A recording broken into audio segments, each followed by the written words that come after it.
I'm alive.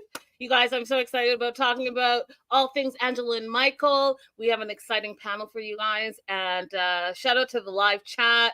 I'm a little rusty, you guys, because it's been a minute. So bear with me. We are multi-streaming with the heavy hitters. Some of my favorite bloggers, vloggers, people, beautiful people. We are live streaming. So if you're on my platform, their platform, wherever you can get it, come join us. It's been a minute, you guys, but why not come back with a bang? We will first introduce Wah to the stage. Hi, everyone. It's Wah from DocuSweeties. Also, just call me Wah. What's up? So if you're watching this on DocuSweeties, it's actually happening on Linda's, but she's allowing us to stream, so you get this content. Allowing. Woo, Lord. Welcome, Wah. Next up, we have Kelly. OG, you guys know Kelly from the show. He's got a lot of opinions, and we're here for it. Hi, everybody. And you guys absolutely know this incredible individual from all of our shows together. I've missed her. We love her.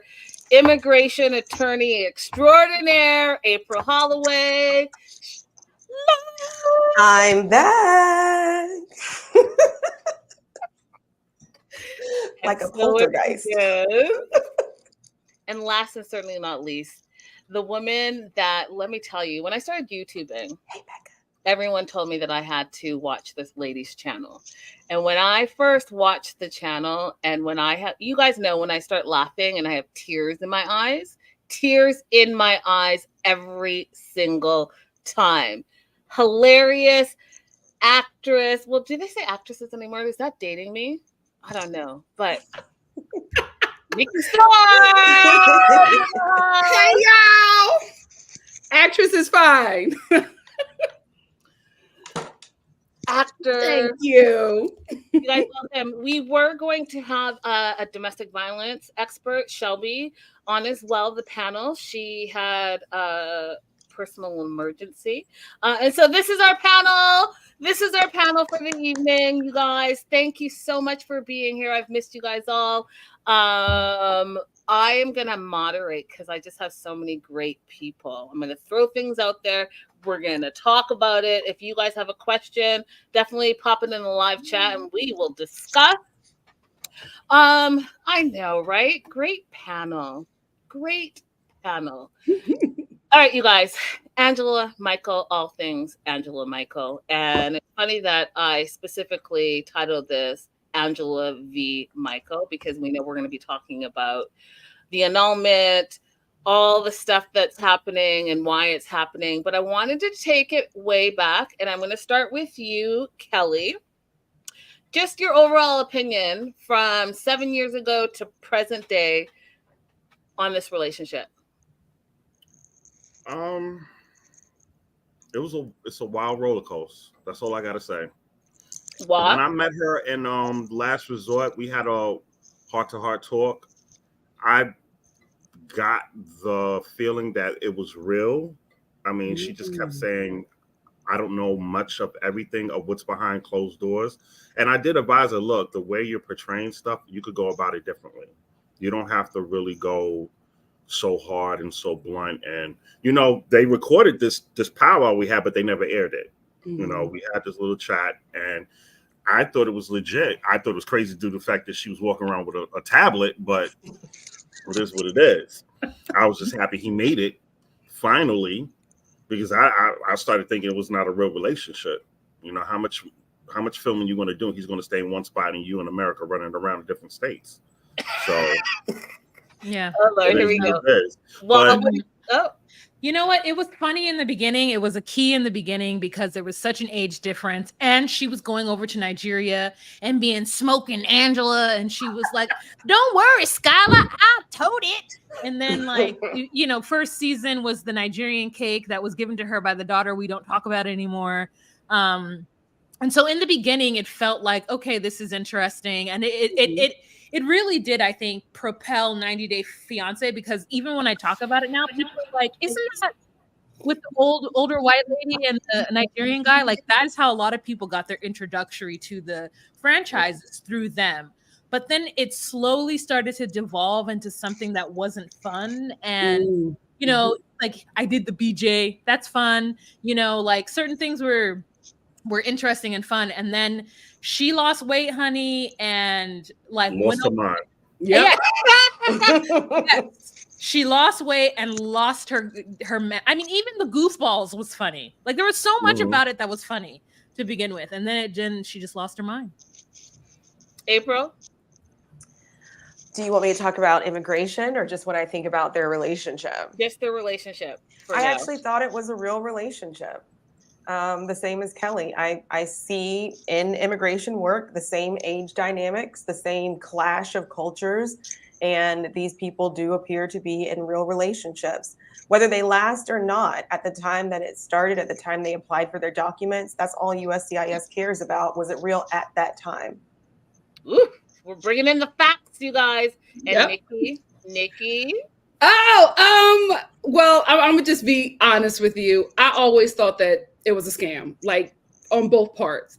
And here is why. I knew of Angela from like when she was working the talk shows and like trying to get put on. Then she was always on Maury Povich trying to do some nonsense, like switching up characters for talk shows. So I already knew that it was going to be a circus. So I was able to like, you know, get involved with the comedy of it all, because I really just have always thought that it was a performance. And I don't mind that. If like for my reality TV shows, I don't care if you're an actor, just make it entertaining. I don't mind that at all. For me, it got very uncomfortable when this storyline started going to like sex tourism and then slavery. It just became uncomfortable as a Black person to continue to watch this relationship, to the point where anytime she's on a show, I check out, because it's uncomfortable. If she's not abusing Michael, she's abusing her cast members that she's working with. And I'm just like, as a viewer, this isn't fun anymore. It's supposed to be entertaining. I'm not being entertained. I'm just being traumatized. Mm-hmm. So when she stopped being fun is when I checked out. Fair. Yeah. Okay, so first I want to address, I don't know how to turn these captions on. I'm so sorry. I'm so sorry. If anyone knows, we're streaming through StreamYard. Let me know in the chat and I'll pop those in. My personal opinion as a African from Africa, a Guinean and a Canadian. Lay it out.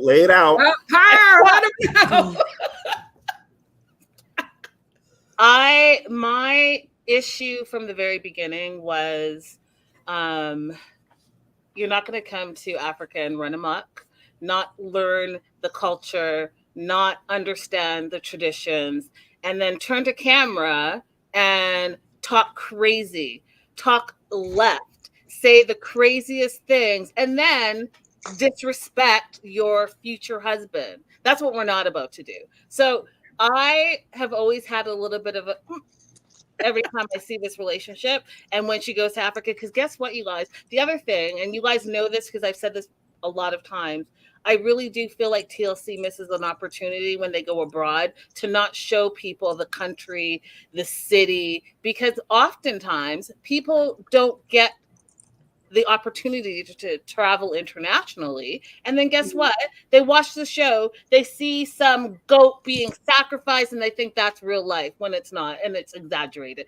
And it's so irritating to me for the stereotypes, African stereotypes, to be misinterpreted. I can't stand it. And so that was Can I speak to that really quickly? Absolutely.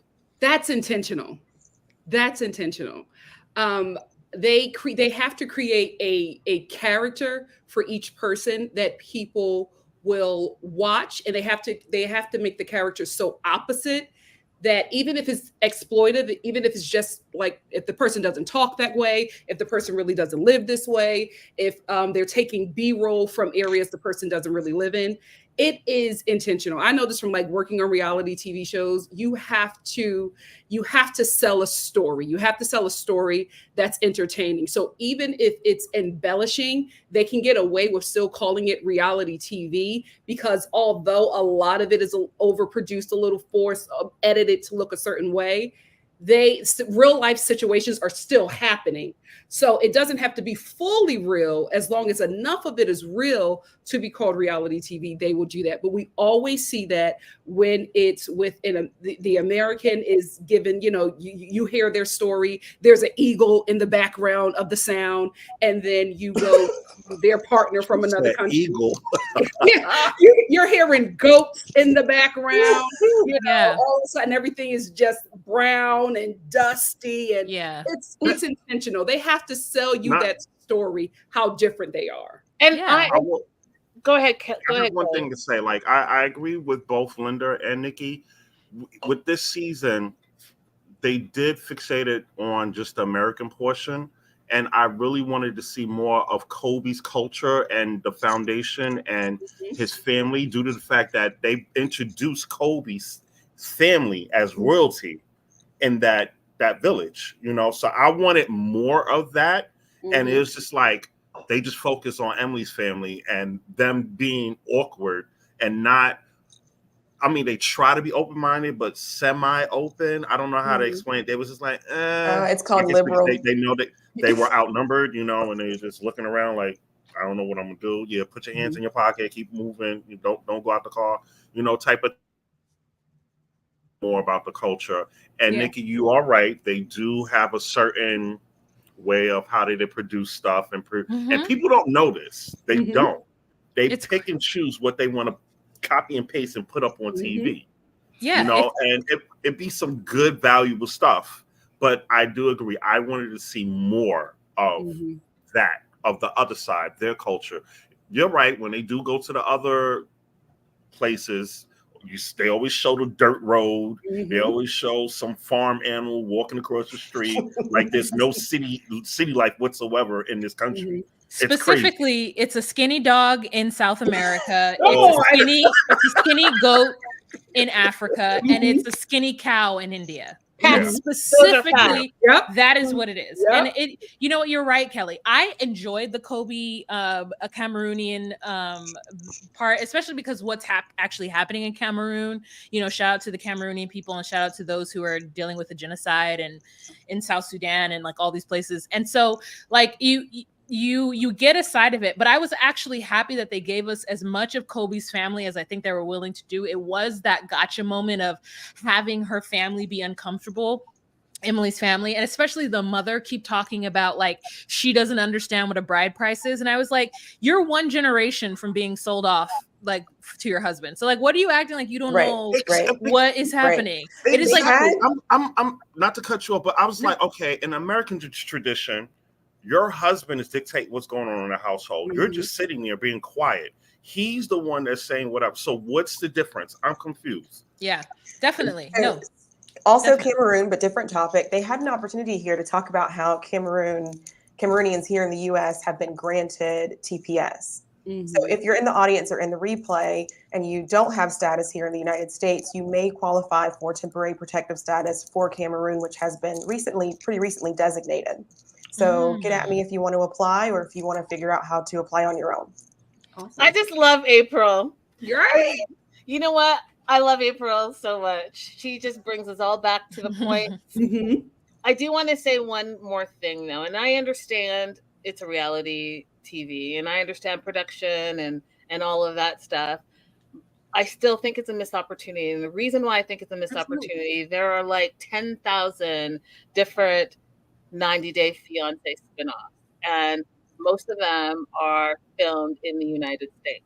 And so you can get all the drama and stick with the format, but I do think that when you're abroad, you're missing an opportunity to say, hey, not just, hey, the skinny cow and the skinny dog, but let's talk about what that bride tax is, and let's talk about why they wear specific kente cloth, why they wear the hats, why are they celebrating. You can add a little something so that it's entertaining, plus people are learning something. I just I just feel like it's a missed opportunity.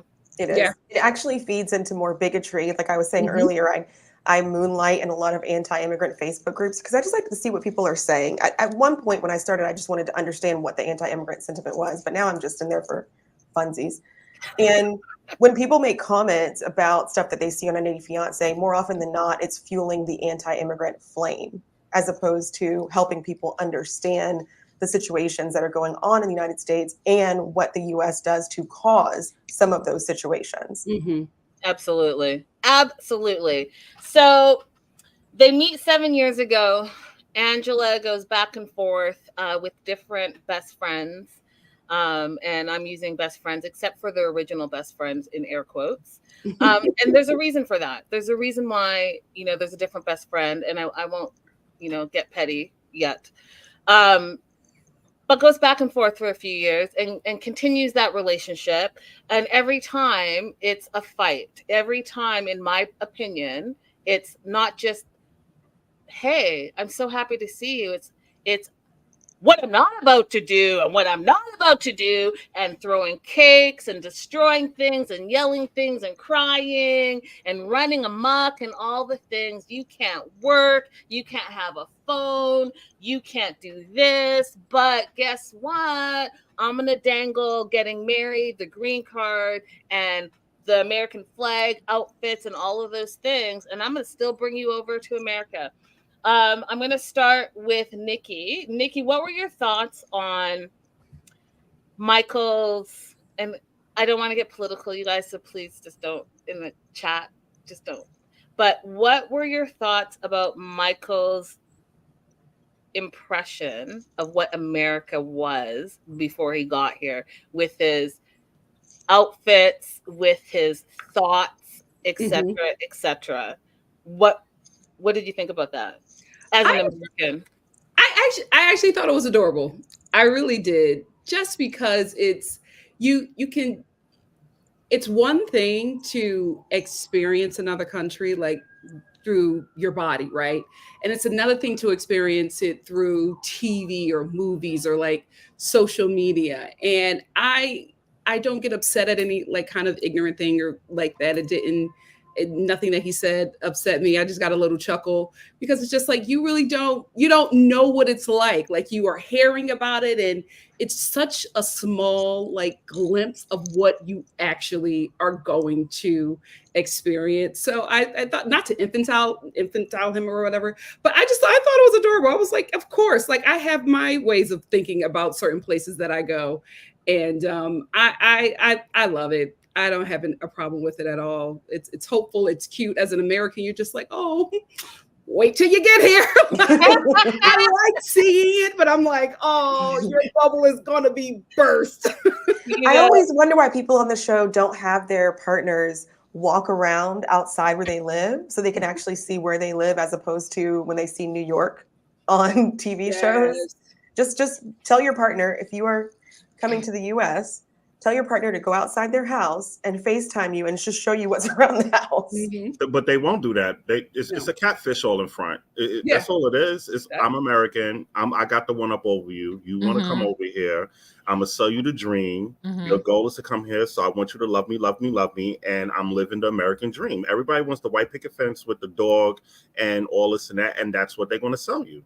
Mm-hmm. Yeah. So they're not going to show you that. They could be in a one bed, a studio apartment in Timbuktu, but they're going to be like, look, I got it better than you. They're not going to show that.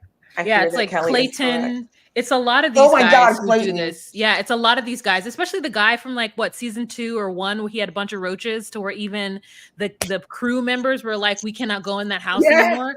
Like, it's crazy what these folks think that these foreigners should have to accept. And so a lot of my viewpoint comes from the fact that my dad's from Belize and like came to the US and like married my mom, who's American, and like all of her American side of the family thought that he was just using her for the green card. And so like that is kind of my perspective. I'm usually always on the side of the foreigner, and they love to set up this like trope that the American is bringing this person out of poverty, which is why I really loved Riley and Violet, because Violet did not need to come to the US. She's like, I don't need you. And so you get a different dynamic when the foreigner isn't like really wanting to come to the US to have a different life for your family, for their family. You can get it as like you have Riley and Violet, and then you have another couple like Danielle and Johan, where you can see that person really wanting to come to the US because they truly believe that if they get here, it's the land of milk and honey. And let me tell you, I have a friend in Guatemala. I call him Guatemalan Bay. So people know that from my channel. And like, I tell him all the time, we are living on credit here. Yeah. Like my car, credito. Yeah, like it is like I tell him all the time, like it's not what you think. Like I'm able to do things because I have a good credit score, not because I'm paying for all of these things cash and roaming around just being rich. Like that's not how it works here. And so being able to truly explain that to the foreigner is really important so that they understand that for the most part, a lot of our big ticket items we're paying off. It's not something that we just buy cash ready to go. Yes, we do have a lot of like great things with our work and like vacation time and certain stuff that are wonderful benefits. But to be able to really explain to them the difference, and let me just say this, and we can stop. You don't have to go on. But I think that there, especially with Black people in other countries, there's a little bit of a feeling that Black Americans just aren't taking advantage of the American dream. Oh, and they say it all the time. Yeah, I mean, yeah, because I mean that my other side of the family is fully like these Black Americans. They don't think that we're taking advantage of the American dream, and they don't understand that it's that when you get here, you just a nigga like the rest of us. So like, I know you think that because you have an education and your name is Babatunde, that it's going to be different experience for you, but not necessarily. So gird your loins. Wahima, when you're ready to bring Guatemalan Bay here to the U.S. Don't worry, April. I'll hook you up. I'll call you. But another thing, what you were saying, you gotta take to perspective when somebody's not used to certain things, when they don't have it there, it's going to be a big surprise, like a goal for them. Because, like you said, we live off of credit. When you get a house, you got to get a loan from the freaking bank. Get a car, you got to get a loan from the bank. Credit cards. They don't have a lot of countries. They pay out of cash. It's like you save up that money, you buy that car with the cash. There's no bank you're gonna go to and buy it like how we do it. So to them, it's like, all right, I can still work hard because that's what they're used to. I got to do what I have to do to get to that level. You could tell them all types of stuff. They're gonna still look at you like, all right, whatever. I still want that because we don't have it over here. So that's they strive. Because in my neighborhood, the goal, like I'm in Caribbean City. Everybody's over here. It's Caribbean and then Hasidic Jews. It's a melting pot. Haitians, Jamaicans, Trinis, Bajans, and in my area, the only Hispanic is the Panamanians, my people. The Panamanians. You come here, we all pile up in one house, and when you build up your money, then you go buy your joint. That's how it is. And then they look at the Americans like, why you're not doing that? Why are you just staying in one spot? So that's where the riff is at, because they're quick to go and clean a hotel and a house and go in the hospital, be clean. They'll start from the bottom and they'll work their way up so they can achieve and send money back home, which a lot of people not understanding that as Americans, that's what foreigners do. They will do that. They send money back home. Yes, they have to do it. When I go to Belize, Guatemala, I have to leave items. Yes. I go home and I have to leave items because my peoples are in Belize and Guatemala. So shout out to the Black Latinos, Kelly. But like, it's like you do that. You have to leave items and, and to show that you care and that you are, trying to give back. So it's really just so nuanced and there's many layers to it that they just do not understand. 100%. And I'm going to tell you a little funny thing. If you guys watch my channel, you guys know I talk about my mom all the time and I love her so much. And she is in Ghana right now and wants me to come visit, before the holidays. That's not the point of the story. The point of the story is, and it would be great because you can bring an extra suitcase to take. I'm like, what do you mean an extra suitcase? I only can have two. She's like, one of them needs to be empty. Because part of it is you have to go as a Westerner. They're taught that you're a millionaire just because you live in the West. They think that everything is Hollywood, everything is Beverly Hills, and everything is, hey, not only do you need to send money back to support everyone so that they may one day have an opportunity to live that type of life as well, but also too, now that you're there and you're coming back, you better not come back empty-handed. I'm gonna need, and I'm not kidding. I'm gonna need an iPhone. I'm gonna need an iPhone. What? It's that mentality though, but it's because it's what they see on TV. It's what they're taught, and part of it is cultural and all of that. So, and a lot of it is propaganda. It's just like what you were seeing in the movies, it ain't real, baby. Listen, Linda, just tell them to post up at the international side of the airport and watch everybody go back home with all their luggage. And you see everybody taping up their suitcase and have that extra suitcase because they got to bring it back home. They bring them back on clothes, all types of stuff. So tell them go from the domestic to the international and pay attention to everybody that's boarding. You'll see the luggage. That part. All right, back to yup, so true. How Mala says. Okay, so back to Micheal and Angela. So tumultuous relationship over the last 7 years. He finally gets here in April. I want you to talk about, because there's so many misconceptions in the 90 Day fandom about how he got here. And before you start, you guys know that he came in on a spousal visa. April's going to explain the actual immigration process because she is an immigration attorney. And then I'm going to have Kelly talk about how he did it versus just being in Nigeria, because we know they tried to get the 90-day fiance and that was not approved. And then she had to fly out to Nigeria and get married in Nigeria, then get apply for the spousal visa. So I want to talk about that. So yeah, let's go that way. So what's confusing a lot of people is that he arrived on a marriage visa as opposed to a fiance visa, which means that he arrived with residency. He is a full resident, able to work, and he owns that card. It doesn't belong to anybody else. He doesn't owe anyone else. You are not required to stay in the marriage in order to keep that residency card.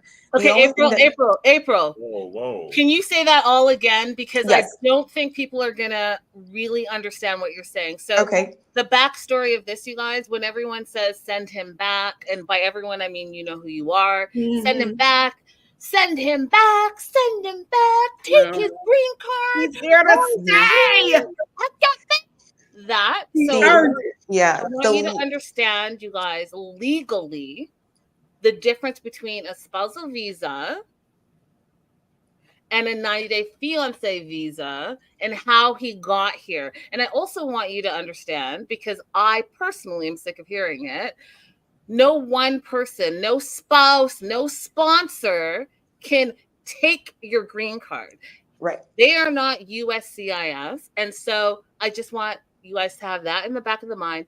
April, rewind. The literal process that happens is that you go to the embassy. If you're approved, they stamp your passport with a temporary residency. It's a full residency. It's just a stamp as opposed to having your card. You arrive in the United States, you present that stamp to immigration. At that point, they know to process your green card to be mailed to your house. It's not green anymore, but we still call it that, okay? It's mailed to the address that you give them once you come into the United States. It is yours. It belongs to you as an immigrant. No one has authority over your residency card. It belongs to you. You do not have to stay in the marriage to retain that residency card. The only thing that you have to do, if the marriage was less than 2 years old, you have to prove that at the time that you entered the marriage, that it was a bona fide marriage and you keep it. And it ended through no fault of your own. So if it ended because the person passed away, if it ended because of abuse, if it ended because of just anything that's not your fault, you just grew apart. Those are valid reasons to no longer be in the relationship. You know why? Because Dred Scott's no longer valid and slavery is not allowed in the United States. Oh, shit. And mic drop. Period. I wasn't ready for that, April. I like to end on a... April, how many years have they been married? Has it been 4 years? Do you know? I don't know exactly when they got married, but if the marriage was less than 2 years, if it was marriage was less than 2 years, he arrived on conditional residency, and he just has to prove that it was a bona fide marriage. If it was over 2 years, at the time that he came in by that plane, that officer has the authority to issue him a 10-year residency card. So I don't remember exactly when they got married because the show doesn't. I don't know how all of that lines up. But either way, whether it was conditional or whether it was the 10-year card, that belongs to Micheal. And he does not have to stay with Angela to retain that card. And that's the same thing that I tell people who call me and say, my husband cheated on me. I want his green card taken away. Ma'am, that doesn't mean that it wasn't a true relationship at the time that he entered into it. Okay. My wife no longer performs wifely duties. I don't want her to be able to stay in the US. Does not matter. USCIS doesn't care. All they care about is at the time you submitted that paperwork and went to that interview, was it a bona fide marriage? If that is true, if that is arguably true, they don't care. And they don't find fraud easily, actually. They will find that the marriage is not valid without a finding of fraud more often than not. You have to do something egregious for USCIS to find fraud. There's only one case that's ever been on 90 Day Fiancé where I think that USCIS would find fraud, and that was Eve and Muhammad, because there were the text message that specifically said, when I leave her, I will come and be, when I get my green card, I will leave her and I will come and be with you. That's how explicit it has to be to find fraud. I had a case where a woman's ex-husband's clothes were found in her home. Okay. And there was some suspicious stuff going on that indicated she might be trying to get a green card and get back with her husband. They didn't find fraud in that case. Okay. They did not find, they just said, we're not going to approve the I-130, but they didn't find fraud. It has to be explicit for fraud to occur. Okay. Now, Angela's trying to get an annulment in order to make that a basis of withdrawing his residency. That's not going to work either. Okay, but we'll get into the annulment part shortly. I do want to talk about Kelly. You mentioned that Micheal left Nigeria and went to the Ivory Coast. Yeah, if you listen to the dialogue, because I think that's a part of why she's upset, because she didn't know the steps of what he was doing, because she thought he was just going to refile again in Nigeria. Because remember, Nigeria was on that, they couldn't travel over here, that list when Trump was in or whatever. Now that it's open back up, he knew that it came out of his mouth when she was getting at him. He was saying, I had to go somewhere else to speed up the process because I was advised to do this because Nigeria's in a backlog. And you could tell in her facial expression, she didn't expect that. She didn't know about it. That wasn't a part of her plan, because personally, I feel she didn't want him here. But he made it his mission to get over here because that's his wife. And he wanted to come to the Americas. That's what it is. But if you sit back and listen to the dialogues, don't pay attention to the shouting. Listen to what they're saying. He said it clearly. He said, look, once it happened, I moved it over here. I'm not lying to you. I'm trying to get the process going because it's faster over here. And she said, why did you not tell me this? She didn't want that. Because he knows she's dumb. Yeah. He knows she's dumb. And that she's not really invested in doing all the work that he's been doing. That's why she got mad about Paradise Men. That's why she got mad about all the, she purposely tried to isolate that man. Yes. She made him quit his job. And then when she's like, oh, I paid for everything, it's because you made him quit his job. We remember that. Then you went to his place and tried to vandalize his vehicle. Yeah. Like we remember all of that. So it's been a series of just her trying to do things. And Kelly, I think that's such an astute point that maybe she didn't want him here. Maybe she liked the fact that she could run off with Billy from Canada and do whatever it is she wanted to do and flirt with doctors from, at West Coast to the East Coast to the South and do whatever she wanted to do without him actually being here. But let him even look at another woman and she is off. Like she just takes off and is just being a most unagreeable, despicable human being because she feels like she has the right as whoever, I don't know if American, I don't know if a white woman, I don't know. She has the right to treat him the way that she does. She has the right to say that that's their visa because she paid and did whatever. It's all very, very comes from a place of just narcissism and rooted. She doesn't respect them. She don't see anybody besides that's not American. She don't see them as a human being. She's looking at them like property. Even when she's talking to him and she addressed Kobe, she's like, you Yep. don't see her talking to the Americans like that. She only talks to the foreign people like that. And it's clear as day. Listen to what she is saying. Michael knows what he's doing. And that's why, like you said, the group, he was getting guidance from them. When she brought up about the money thing, he was like, yeah, I put my money aside. And it over here, we do it here. We call it a susu. Everybody, if you don't have a bank account, that's the way you do it. That's what foreigners do. I was brought up that way when I was young. If you don't have a valid bank account, everybody puts their money in a bank. What it is say like all of us, Linda will get the first pick, but we put our money every week. You get the second week. I get the third week. That's what it was. So for her to say that, oh, they're scheming and what's this money about? You're trying to paint a picture and being very ignorant about it because you don't know about the culture. You're not trying to find out about the culture because everything is America. Yeah. America was built with every culture. Well, this is why she does this. Because I want to say this about the show. When we were talking about how the show doesn't explore when they go to other countries. It's because they're making this show for an American lens. Angela knows that, right? So that's why she says certain things about the women in Michael's community, right? And she keeps on saying, as an American, like even on the tell-all, she's just like, oh, he made that statement about white women. She knows what he was talking about, and she knows exactly what she's doing. So she's throwing out dog whistles to get that American audience to be on guard, right? And the reason why she wants to do that is because Angela wants to be the star. And she knows that's why she never wanted Michael to get here, because she knows she cannot be a star if he's in the room. She was so upset when they were in that that home together. She was so upset that everybody was gravitating to him, that everybody liked him. And she said, he's sitting there acting, and they're all acting like he's a nice guy. He's not a nice guy. So what she has to counter what people are seeing with lies and negativity so that people will not like him, because she knows if she is in a room with him, she is not the star. So that's why she says all these things, these racist dog whistles, or these classist dog whistles, or these xenophobic dog whistles. She has to say it to tear him down so that people cannot see him for who he is, because if they do, she cannot be the star of 90 Day Fiancé that she has been led to believe that she is. So that's why she does that. Yep. Plain and simple. Yeah. Thank you. And Michael just sits there like the Beyonce he is.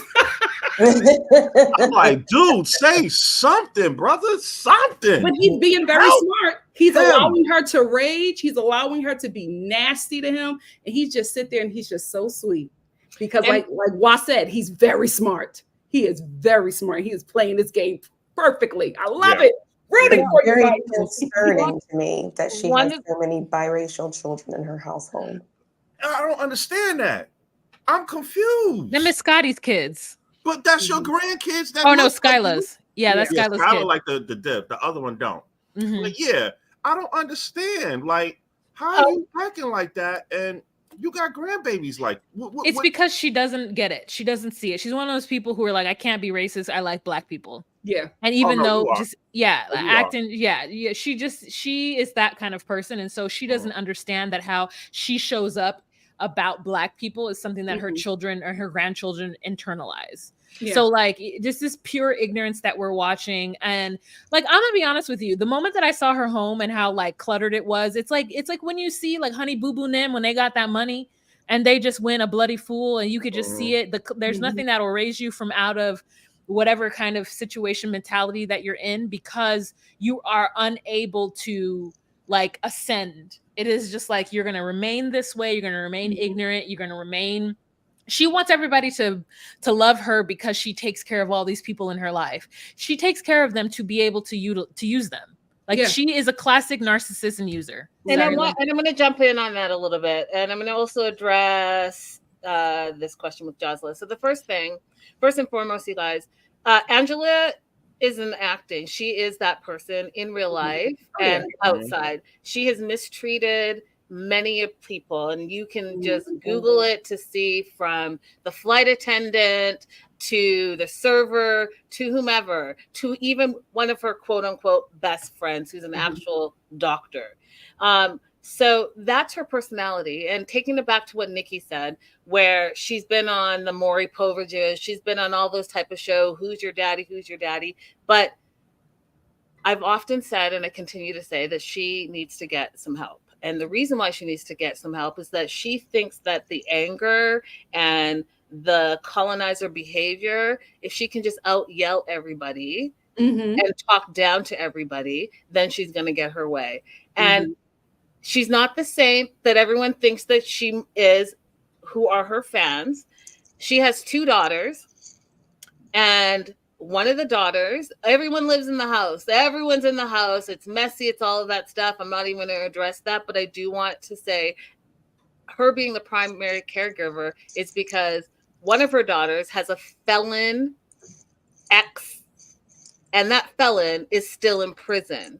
So it's the single mom with the 3 kids who has to have some type of support because she's got these 3 kids and her baby daddy is in prison. The second daughter is a felon herself, and I'm going to leave it at that. And I'm going to say that Angela has to take care of her kids because her daughter, the other daughter, is not allowed to. She is a convicted felon. It has to do with children. And so Angela has all these kids running around in her house, and it's not because she wants to, it's because she has to. So you guys have to understand that this is all a huge family dynamic. Yeah. It's how she shows up in life. And I often, like Wah said, I worry about the mixed babies because Georgia, Hazelhurst, Georgia, sees those 3 kids as Black kids, and who are their mentors? Who are they looking up to? What are they learning about themselves? Where you have this woman who, you all seen it on TV, you guys, even when Micheal was in Nigeria, she is screaming and cussing and saying this about her Black fiance, her Black boyfriend, now Black husband. It's a problem. And we know she says the N-word, and we know she says his black ass. Like, we know that she says things that are pertaining to his race. She was married to a Black guy too. Absolutely. Yeah. And that's what surprised me off because not me.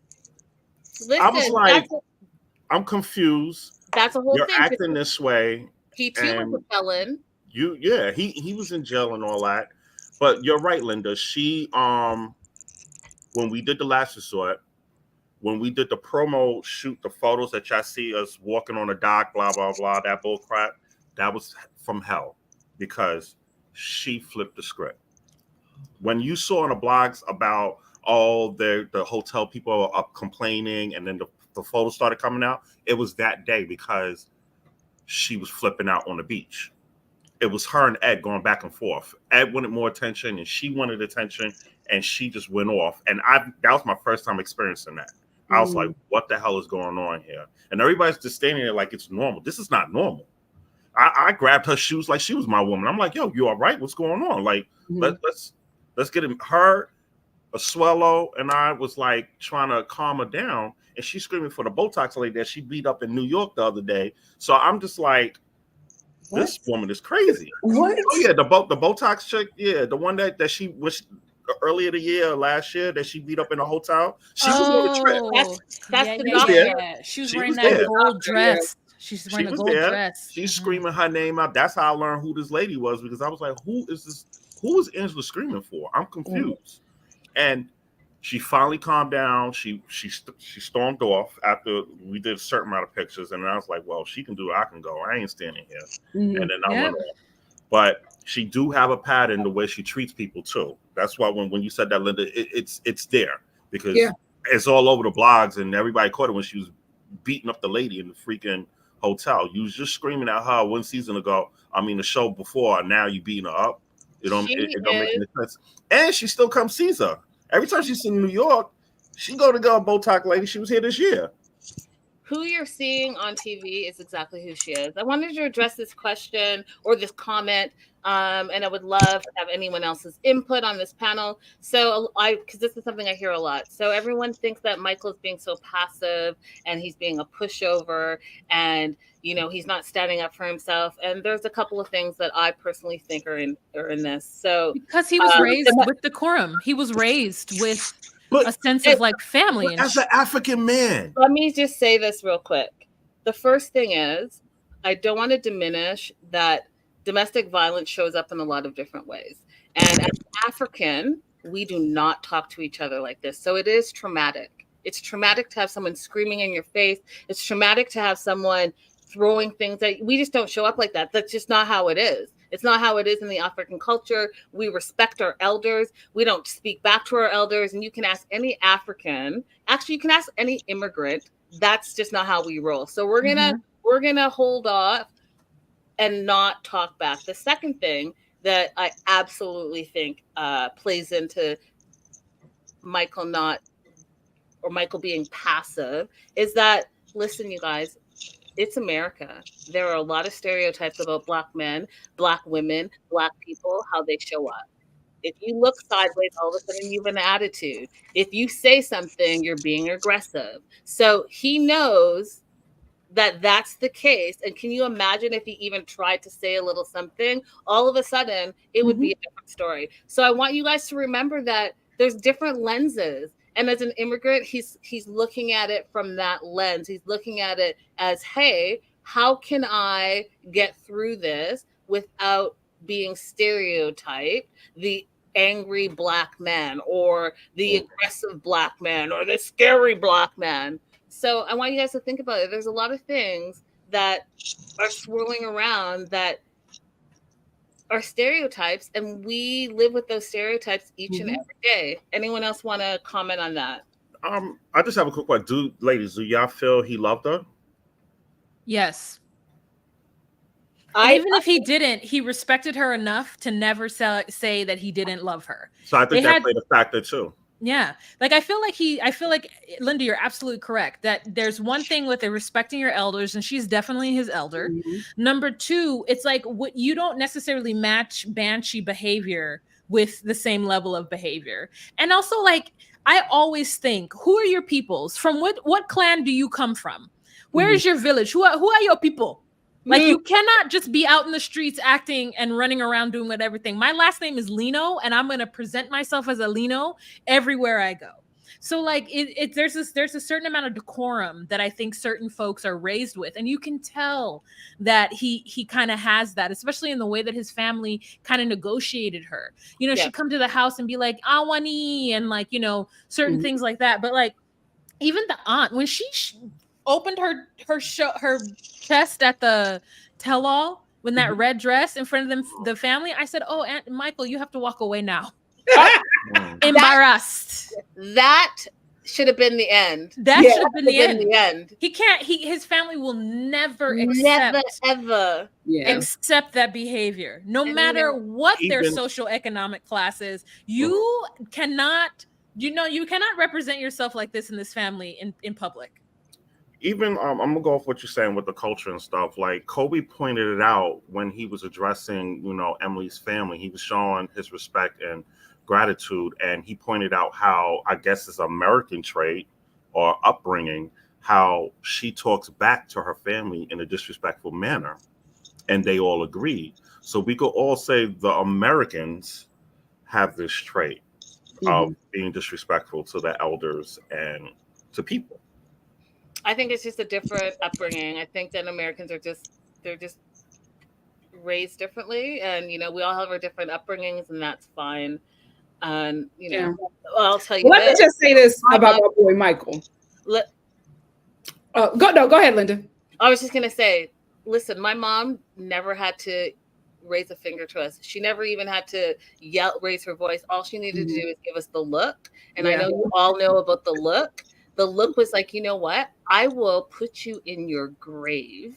That's toxic too. That's toxic. Do not disrespect me. Do not embarrass me. Do not do all the things. Don't run amok. All the things. So there you go. That's part of it.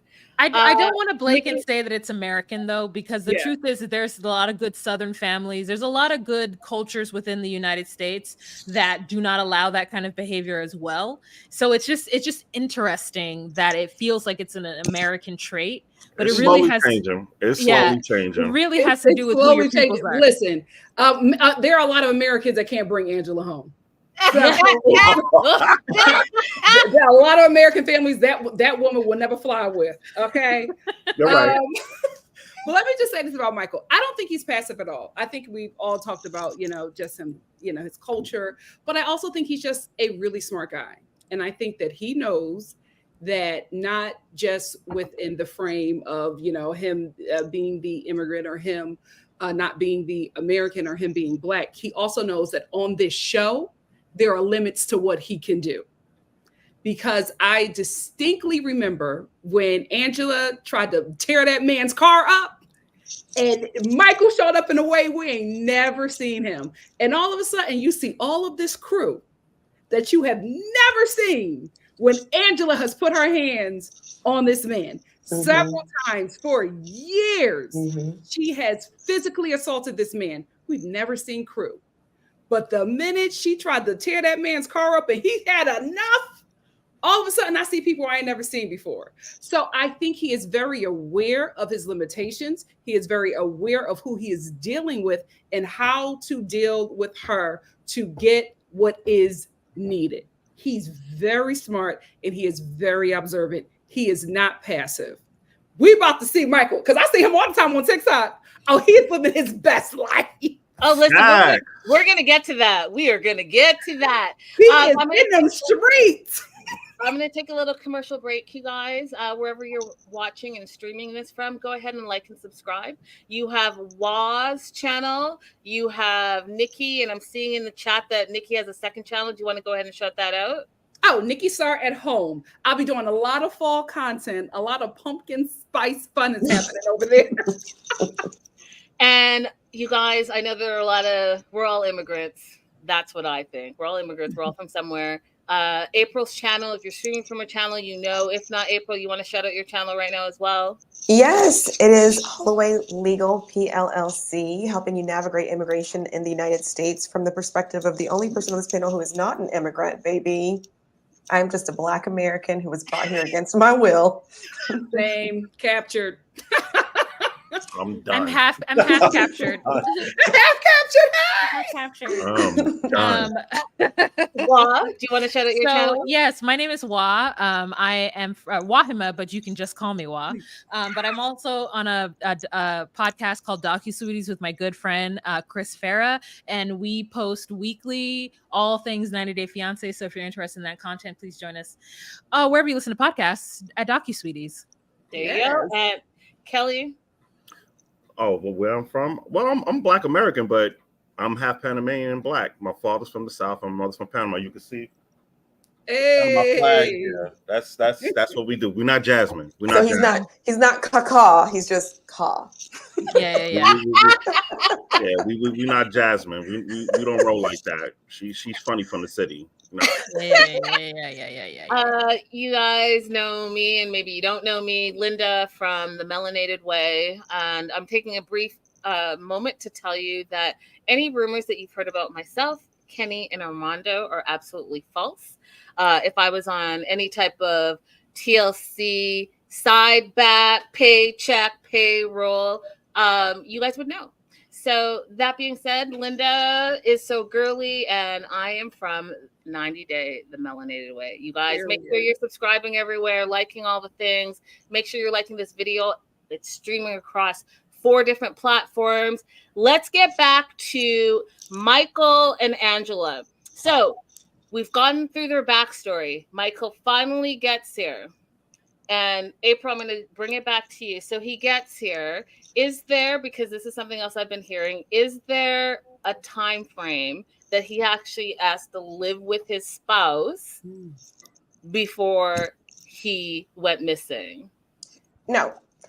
So long as he can show that there was a good faith effort for them to be a couple, there's no time frame that he has to live with her. Now, would it be more difficult to prove if he just left the airport and went to a completely different person's house and didn't see her? Yeah, it would be more difficult to prove. But there is no required time frame he has to stay with her. However, when you come through immigration, you only have your stamp that says you have your residency. They mail the card to your house, the address that you provide them to. So, I mean, it would behoove you as the immigrant to pick up that card. Gotcha. Now, who can speak about the South on this panel? And Hazelhurst, Georgia. You know, I'm from Georgia. What part? Warner Robins, Macon, Middle Georgia. So let's talk about where he landed and where Angela lives in Hazelhurst, because oftentimes, at least in my experience, people hear Georgia and the first city they think, well, is Atlanta. Racist. No. Look, it ain't hype how it's supposed to, how they put it on TV. It's not like how they put it on TV. Yeah, Georgia is incredibly racist. Wait, it is an incredibly speaking from deeply experience. racist state. Well, then I was right. Yeah, you were right. But a lot of times people just think, oh, Atlanta city, but Atlanta, I mean, Georgia is a lot more rural than you think of. I mean, most of Atlanta might as well most of Georgia might as well be Alabama as far as like your thought process is concerned. I literally left my law firm that I was working at in Georgia and moved to Mexico for a sabbatical because the racism and the sexism and the racialized sexism was just so bad. I couldn't survive it. You know, I'd gone through high school dealing with it, and I really thought that I had a handle on how to be around white people who had these kind of perceptions of me. But after being at that law firm for 5 years and literally having the most outstanding trial record and record of bringing in new work and still being disrespected on a regular basis, it broke me. I would not recommend that an immigrant move there if you're going to be outside of a city area and outside of a network where you have friends. It's not a good transition. You know, making the transition to living in the United States is already a very hard thing for a lot of people. It's even harder if you're in a community like Hazelhurst. Yeah, I was telling you guys earlier when Linda played the video of Angela crying because she's like, Michael's been missing for 3 days now. And then she brings on that yo-yo to sit in and be like, oh, honey. And I thought, when she had said that he was missing, I said, the Klan has got him. The Klan got him. Like they saw this foreigner walking down the street and he said hello. And they were like, ah! And then I gotta give him credit. He's brave. He's brave. Yes. To put that in perspective. I lived in Smyrna and I wasn't walking around, and I was like, "This is crazy." And Smyrna is not as Hazelhurst. It's upcoming, but it's not as Hazelhurst. It's a little bit right next to the city, and I was culturally shocked coming from New York, and I was like, "What the hell is this?" And they didn't like Northerners. They let it be known. I guess I didn't fall into the know your place pattern. If people catch my drift, because they like, and then they try to cover it up with the Southern Bell Hospital. I'm nice and sweet. No, you're not, because you're talking behind my back. Yeah, I mean, that's part of it. That's definitely part of it. So I just looked it up. As of 2023, the population of Hazelhurst, Georgia, was 4,071. The 2020 United States Census recorded a population of 4,088 with 1,400 households and 894 families. Now, how many of them are Black? That part. Yes. So Michael lands at the house, and if you've been watching the show, you guys already know what that looked like for him, right? So they talked about him not mopping up. They showed how Angela's living situation was hoardish behavior, and you want to throw in and you are who are you, but you want to throw in 6-7 kids, you want to throw in 2 other adults, you want to throw in smoking in the house, all the things, and then you have this foreigner whose first steps are in America, and again, him thinking it's something that it's not. And here we are. So let's always think of the entire picture when this man shows up. What do you guys think he thought? Anyone? What do you think he thought when he walked into Angela's home? How dare you talk about me? You have so much, yet so little. How dare you talk about me and look at your place? Look at this shit. Like, this is crazy. You have all of this, all these amenities, all these 2 refrigerators, and you're bragging to me about the 2 refrigerators and one of them is broken. And then like then they had the audacity to be like, well, Michael would say that he mopped and we could see he didn't mop. I'm like, why don't y'all mop?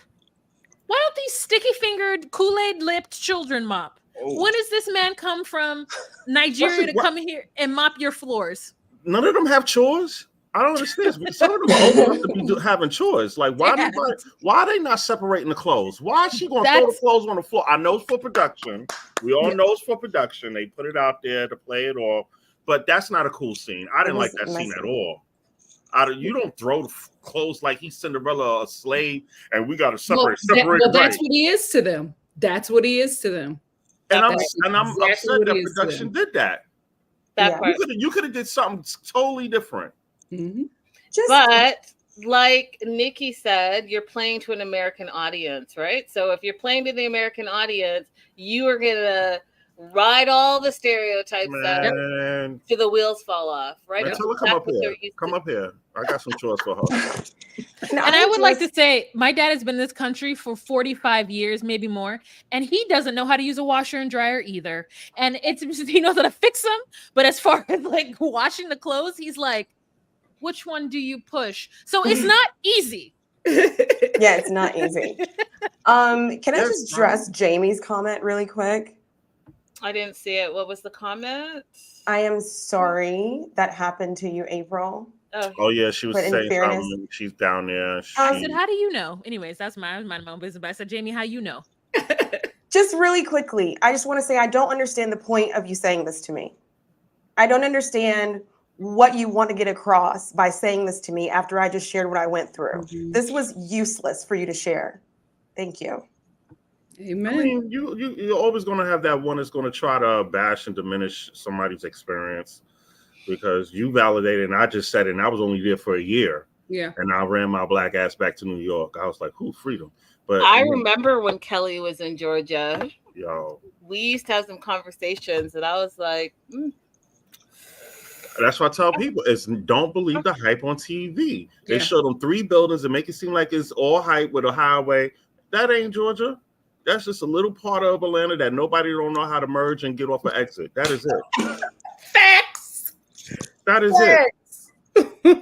They all drive big trucks and accelerate and don't know how to drive. It's crazy. Or Hellcats. Ugh. Yeah, it's crazy. They love a Hellcat. And they trapped in the 90s. Update yourself, people. Oh, Lord. Oh, Lord. Oh, Lord. All right, you guys. So Michael arrives in Hazelhurst, and he does not last very long. And all of a sudden, we are seeing these type of headlines. Missing. Michael is missing. Where did he go? And that was the narrative. And we're hearing, I fear for my life. He went to the police. He told the police why he left. However, there were multiple people spinning a different narrative. And the narrative, and excuse me for missing it, but part of it is this was wrote online. I believe by now some of you must have seen that Michael is not missing and has already communicated with the Hazelhurst Police Department and the bolo taken down. Michael arrived in the U.S. a little over 2 months ago, and ever since, it's hell on earth for him. Angela seized his passport, tore it, and smashed his phone, making it impossible to communicate with anyone, not even his own family. She took Michael to the bank, created an account, and then seized the debit card to the account, giving Michael no access to his own money. The family was super worried for him that they sent out the cops for a welfare check.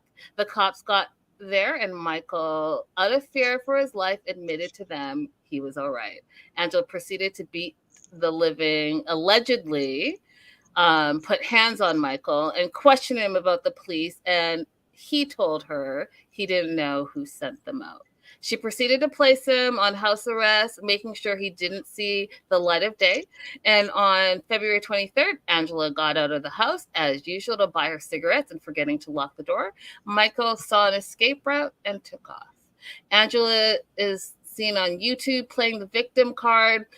Obviously, this is someone's take on what happened. All of these are allegations.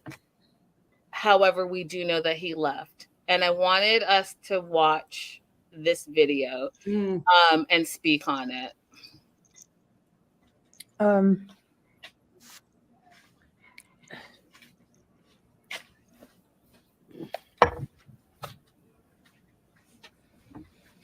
Johnny Yates and Cody, which is a good family of mine, they drove all night to get here.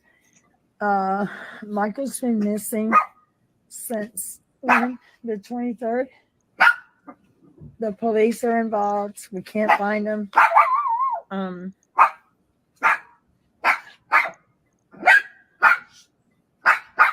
Can you hush, Lucy, please? Johnny, what is? I can't do this show, Cody. I can't do this. Baby girl. I can't. Baby girl. Can you tell him how to get on the live? Here we go. All right. So, what are your thoughts on that? The Klan. First of all, I never said anything about this couple before until that point. That triggered me right there. That whole let me clean up my act. Let me just put it out there. And when you get the police involved, that's when I got a problem with you. All right. You could have did all this stunt all on a different manner, different way. You knew he wasn't missing. You knew he went. You knew he left. Let's stop the nonsense because she just said, "Oh, he's been missing since what 20." You knew. If he was that concerned, people don't understand when you call the cops and say a person is missing. It's a big process. I did plenty of missing reports. I did plenty of missing cases. It's a huge process. Everybody got to get notified from the higher ups to the lower part. You don't know the condition of. First of all, we don't know you got to find the condition of Michael. Is he mentally stable? Is anything okay? Because then you be a category special needs person. Mm-hmm. You just don't play with 911 like that. All right. There's people down there that are missing, that are being trafficking, that 911 should be called for, but you call for that nonsense.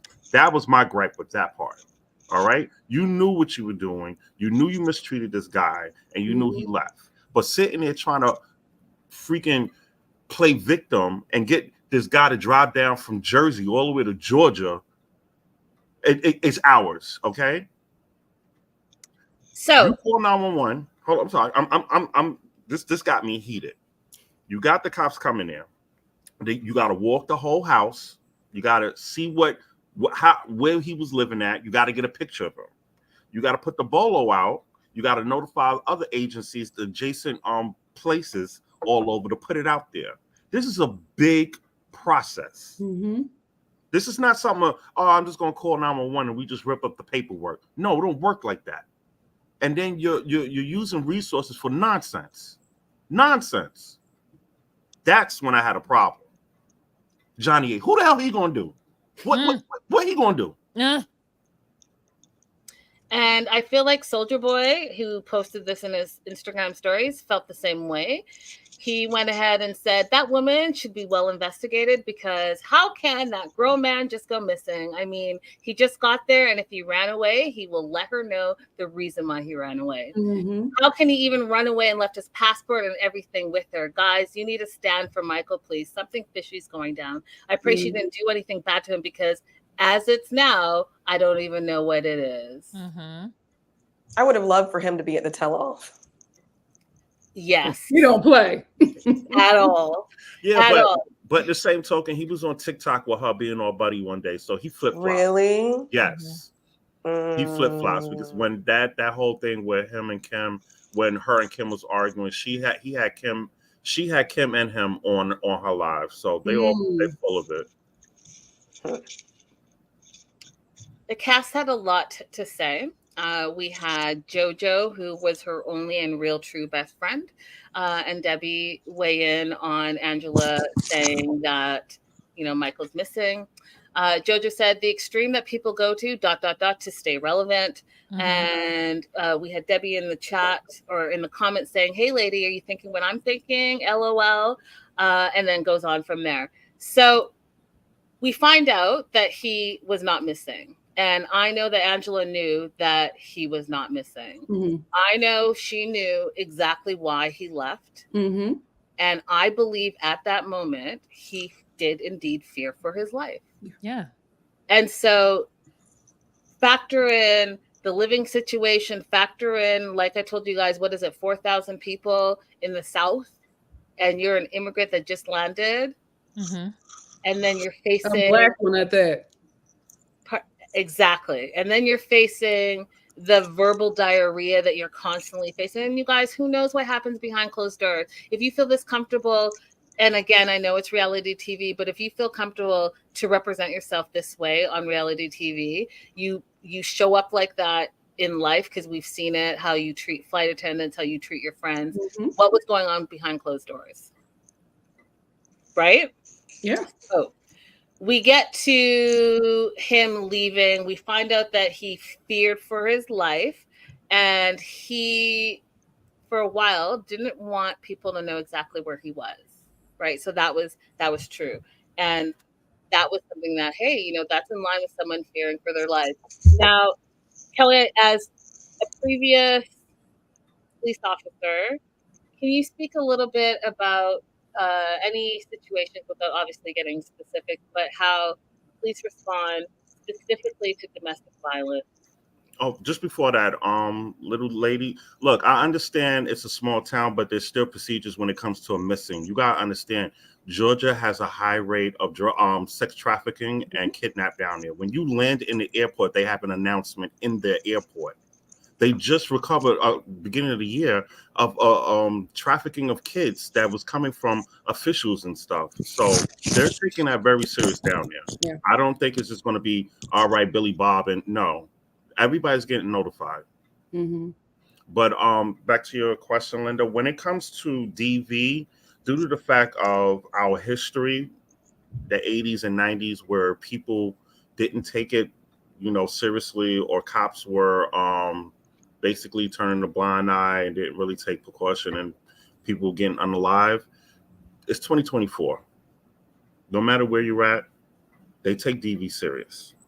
Period. When it comes over 911, I don't care what state you are, whenever it comes over 911, whatever system you have, they're going to look back on it because it comes over as a certain code.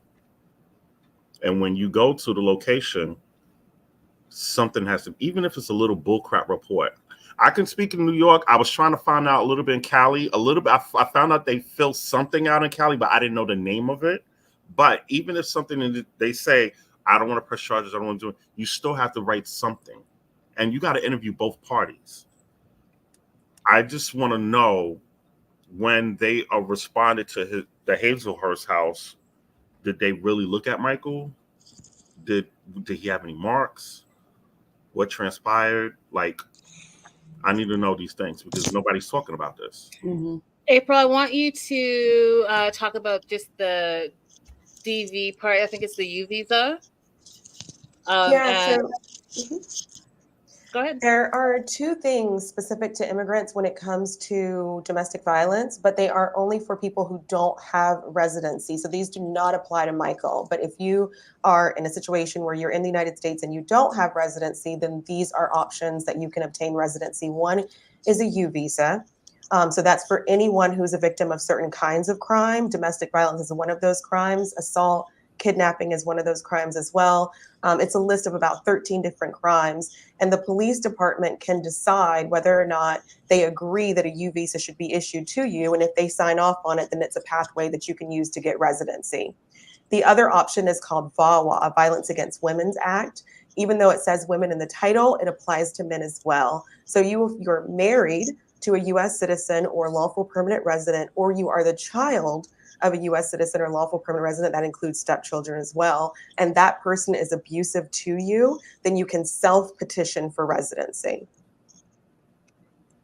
There you go, you guys. And if you guys need more information, definitely make sure you're following April all across her social medias. I'm trying to find her post, but we'll talk about it again at the end. Yes. I wanted to fast forward. So Michael leaves, he lands where he lands. He's away from Angela, and you guys, the tell-all was filmed before, right? So that was all filmed before, and we start seeing Michael showing up on social media, kind of like living his best life.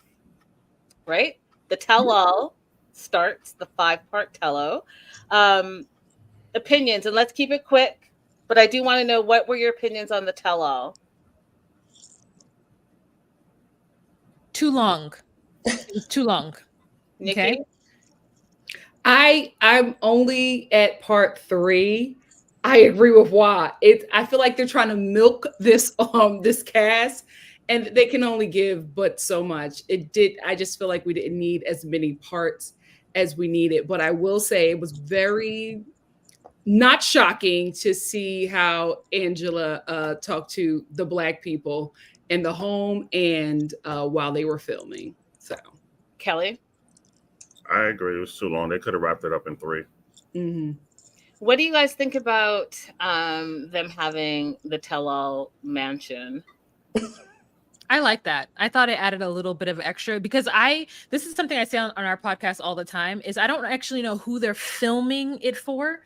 Like when they have them actually sitting there and like in their little positions, who are they filming it for? Because now the tell-all is everything that happens before, after, and in the middle. And I listen, this is a controversial thing, but Sean Robinson needs to act like she actually watches the show and be a little bit more engaging. Oh, love it. Okay, so tell-all happens. There's a lot. I know there's a lot going on, you guys. It's all good, though. It's all good. Let's reel it in. Let's reel it in. So tell-all happens. We see that Angela does not allow Michael to come to the house at first. She wants to go to a hotel, and all of that, you guys, in my opinion, that's part of the control. That's a part of a certain type of behavior that is not okay. You're trying to control a grown man, and it goes to what Nikki was saying earlier, where she knows that they see him. He's the star. She's not the star. Period. Mm-hmm. So they finally show up to the house, and there was a lot, you guys, and you saw it between her almost pushing him down the stairs to the scene where they thought they had to take the cues and the balls away so that no one got hurt. All of that happened. I do want to fast forward to this GoFundMe because I do think that that's an important piece of this. Okay, so Michael started a GoFundMe, and he started a GoFundMe because Angela is now suing him and has served him with paperwork. And let me see if I can find that paperwork. Because one question: why did they film them in the separate hotel? That was drama right there. If they wanted to keep it going, because they weren't really in most of the tell-all until they got there. If you wanted to get ratings, why didn't you show them having their moment in the hotel separate? Yeah, Chris said the same thing. My co-host, she said the exact same thing. It's like, why didn't they follow them with the cameras to the hotel they were staying at, as opposed to staying at the mansion? Also, why didn't Sophie and Thais have the same energy for Angela that they did for Lauren? Woo! Woo! Could it be that hotel was just like, y'all not doing it here? Take that down the street to the Motel 6, not here. Okay, so Angela served Michael on June 20th, 2024, and she is claiming annulment. I was going to get into it, but we are running a little long, so we are going to go through some of this, and we'll circle back with April, definitely, if you guys have questions. But she's basically saying that he fraudulently married Angela, is what she's saying, and that she did all her due diligence and realized that he's a scammer and was scamming her since day one, and the marriage should be null and void. So question is for you guys or for April specifically is, can she null and void because they've been, can she actually go forth with any credibility since they've been married for 4 years? Second, you guys, what I think is crazy is that if you guys go back to the original footage, Michael has always made it clear that he wants to come to America since day one before they got married, and she still married him. No one, you guys, forced her. No one made her say, hey, listen, you have to marry this guy. She did it, and she did it for her own personal reasons. And so my personal knowing his intentions. Knowing his intentions before you married him, how does that make him a scammer? I'm sick of y'all saying he's a scammer just because the trope is there are Nigerian scammers. Are there? Absolutely. But guess what? Y'all have American scammers. They just haven't made a whole stereotype about it. But y'all get scammed out here on the regular. So stop with the nonsense. She didn't have to marry him. She decided that she wanted to. They got married. He made it clear that he always wanted to come to America. She chose what she chose. April? Yep. They're called passport bros. Yep. The American style scammers. So in any other place, I would say there is zero chance that this annulment is going to actually happen.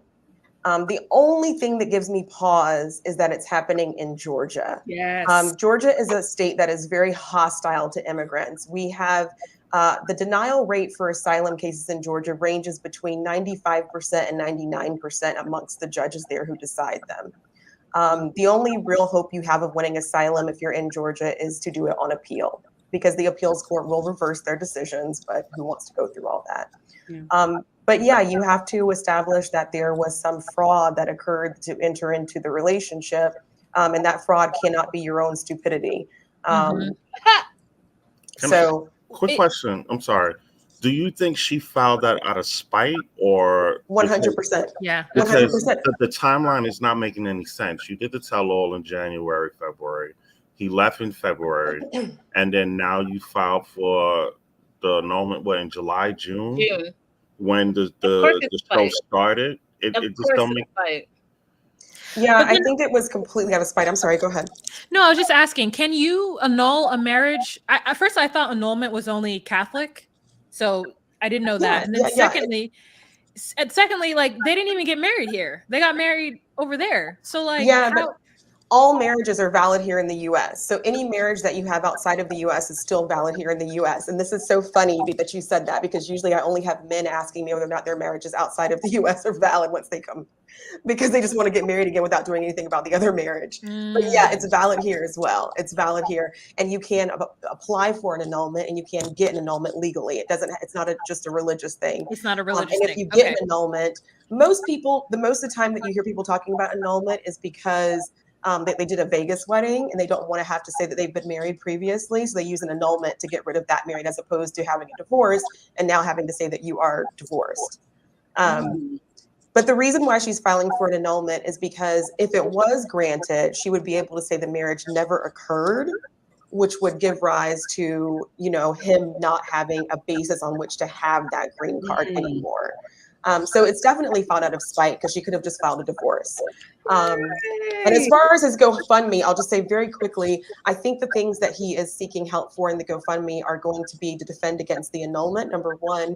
Number two, because if he is required to remove conditions from his residency, I didn't explain that earlier, but if his green card is a 2-year conditional green card, at some point he's going to have to file to remove conditions from that card, meaning prove that it was a bona fide relationship and get issued the 10-year card. And so he probably needs legal fees for that as well. And the last thing that he might be seeking legal fees for is if he wants to file some kind of civil action against Angela for the abuse that he endured. See, you guys are getting all the information. So Michael started the GoFundMe because he's being sued this annulment against Angela. It originally was a $50,000 GoFundMe. They lowered it to $25,000, but he went above and beyond. And when I took this screenshot, it was at $36,000, but it's, I think, at 40. I want to address one person who donated, said, "I'm sorry for your suffering and wish you luck with your court battles ahead. You legally qualify for a green card as an abuse victim.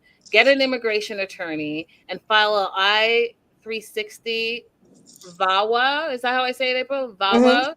Self-petitioning spouse of an abusive U.S. citizen with the USCIS as a domestic abuse victim. Your case shines a public light on abuse that men face every day at the hands of women. A man doing what Angela does to you would be behind bars already. Again, all of these are allegations, allegedly. given everything, April, that you said, is this accurate? Because No. no, He doesn't need this. He doesn't need this because he already has a green card.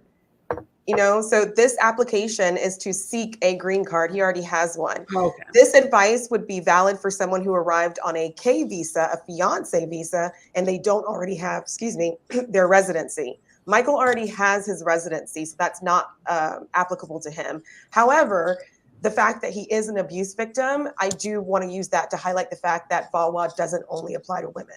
Why do I sound terrible? God. April, can he work? Yes. If you arrive with residency, you can work with that stamp in your passport before your green card even arrives at the house. You are a full resident the moment you cross that threshold through CBP with all the rights and obligations of a resident. Good. So enough is enough. He raises the money. He says, I am going to fight this, hires an immigration attorney. And despite what you heard, I do want to make sure that you guys know, because everyone said that this is immigration attorney. She's not. She's actually a Nigerian food blogger. She does have her law degree in Nigeria, but she's a really popular Nigerian food blogger. It is not his attorney. He is starting to create a community around him, a healthy, happy Nigerian community. And immigrants do that, you guys. When you come to a country, you don't know anyone. All of a sudden, you know your people, and you're going to hang with your people because that's who's going to help you navigate a brand new country. Okay, I love how they're taking care of him. I love it. 100%. They're all coming to his rescue. I love it. 100%. So that's where we are with the legalities, you guys, with Michael and Angela. I do want to touch before I know we're hitting the 1.5 hour mark, and I know that this is run long. So I want to touch on a few things before we wrap. Angela, at the tell-all, Angela in everyone's face at each and every tell-all. Do you guys want to speak a little bit about the way she comes not only at Michael, but at other cast members? Do you watch the show Botched? Oh, sorry. My internal thought just jumped out. Let me start with the positive and y'all can go in because I've already gone in on the podcast. Her hair actually looks decent with the little in this one. It's not like doing something crazy with a bad pony. This outfit actually fit her nicely. And it's a little bit too many necklaces, but I like what's happening there, except for the sexy. I hate it every single time I see it. But other than that, I'll let you guys take it away because I have already ripped her to shreds on TikTok. Oh my God, there's so much that I wanted to show you guys. Okay. Anyone else want to speak on Angela? This is the photo that I actually wanted to pop up, is this one. Oh Lord. Oh gosh. I'll go. Why do they keep giving her cat bodysuit outfits? That is her choice. Can somebody advise her to wear a dress or something like? Well, if she sits like that, Kelly, she has to wear pants. This is a person who's woefully unaware of the space between their legs when it's on camera. The body just wear a flare, a long dress and flare, and if you want to dressed appropriately for a house to land on her, and put a tights underneath to make you feel like you got pants on. I don't know. I'm just tired of her with these. I don't know who keeps dressing her. These cats, these body. Just stop with the one-piece suits. I'm done. I really think that she's a Fashion Nova girl. Well, did y'all see that picture of the one when she was pumping the gas with him and she was standing on pigeon toes? Oh yes, we saw that chicken outfit. She's wearing that baby blue. That took me out. Took me out. I wouldn't be surprised. I wouldn't be surprised if she has a partnership with them. Listen, I don't have anything positive to say about Donald Trump in the sundress, but I will say this about my boy Michael. We can call it a scam or whatever anybody wants to call it. They had a mutual agreement. I honestly think that Angela came on this show to be famous, right? I think that she concocted some story, found somebody who was willing to do it, and they both were able to get something out of it. I don't think that the relationship is any much more of a scam than what Angela is trying to make it. I think they have a mutual agreement, and when it started to benefit Michael a bit more, Angela had a problem because she knows she cannot be on this show without him. So that's why she keeps on running back, trying to reconcile. And when he tries to, at least show a bit of his personality, she has to do the racist, xenophobic stuff to make him look a certain way. They are both getting something out of it. The problem is Angela thought that she was going to be the star out of this deal. So that is why all of this stuff is happening, because she did not know that Michael, the dark-skinned Nigerian man, was going to be a bigger star than this white American woman from the South, because that's the lens that she has. And that's how she sees people like Michael. And that's how she sees people who do not look like her. So when he became the star, she had to do everything that she needed to do to try to tear him down. And like I said before, say those dog whistles to the American audience. Even with all of that, my biggest issue is not with her. My issue is with the show that continues to give this woman power to abuse this man on TV, and not just him, anybody that's in her vicinity. They give her the power. She is never checked. She is rewarded with more screen time, more spin-offs. She's all over the advertisements. It is the show's responsibility if anything happens to that man. That's why when that stuff happened with Michael, I was so nervous. Because if we're all thinking, if he's gone missing and we're all thinking that she harmed him, it's because of what we have watched, and it is because of what TLC has put on our screens to show us about this relationship. So yes, Angela is responsible for her actions, but the show that gives her power to harm this man, to put out these negative messages, to harm her castmates, is 1000% responsible for the monster that they created. Agree. You don't believe they had sex 37 times in the first week? No. I believe that though, because men just be. Whoa. I'm saying, nah, man. Nah. We are not. We're not. I Great do want limp noodle. Ain't getting up. Oh Lord. No. I think she embellishes that because she likes people to think that she is having her way with this young Black man, because she's always talking about his penis, always talking about his wet dreams. It's sick. Nobody believes it, Angela. No matter how many times you try to tell us. We all know that Michael was running away from you. And that part. So also too, part of it is, back to the stereotype about, and it's not a stereotype by the way, but about Black men and her feeling that she's desired by this, hulk of a beautiful chocolate man. And I don't think so. I think she absolutely does, in my opinion. And why I say that is because if you look at anything Angela does with the filter, she wants to be the blonde hair, blue-eyed bombshell that this young Black man is going to go after and adore and love and appreciate and all of those things. I 100% think it's that. I 100% think, hold on. I 100% think that part of this is